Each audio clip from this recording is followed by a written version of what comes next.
Step into Value Zone. Value Zone. Hypermart. Buttoncheru. ఒంటికి కోడిగుడ్డు బలం.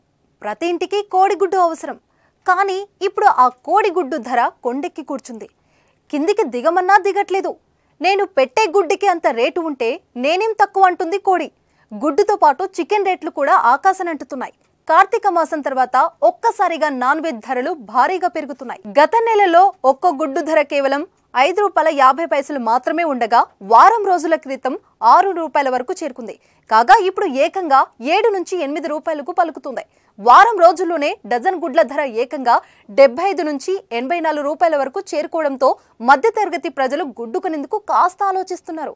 వారం రోజుల్లోనే డజన్ గుడ్ల ధర ఏకంగా 72 నుంచి 84 రూపాయలకు చేరుకోవడంతో మధ్యతరగతి ప్రజలు గుడ్డు కొనేందుకు కాస్త ఆలోచిస్తున్నారు. మార్కెట్లో ప్రస్తుతం చికెన్, మటన్ ధరలు బాగా పెరిగిపోయాయి.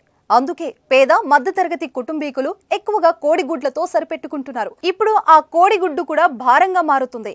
ఇక చికెన్ గురించి చెప్పక్కర్లేదు, ధర పైకి పోతుంది.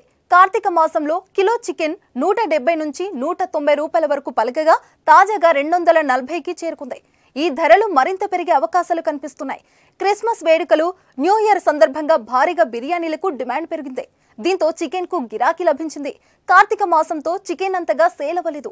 ఇప్పుడు అదే అదునుగా భావించి వ్యాపారస్తులు ధరలు పెంచేశారు. అయితే చలి తీవ్రత పెరగడంతో కోళ్ల ఆరోగ్యంపై ప్రభావం పడుతుందని, తద్వారా గుడ్ల ఉత్పత్తి తగ్గుతుందని పెంపకందారులు చెప్తున్నారు. ఈ కారణంగానే గుడ్డు ధర పెరిగిందనేది వారి వాదన.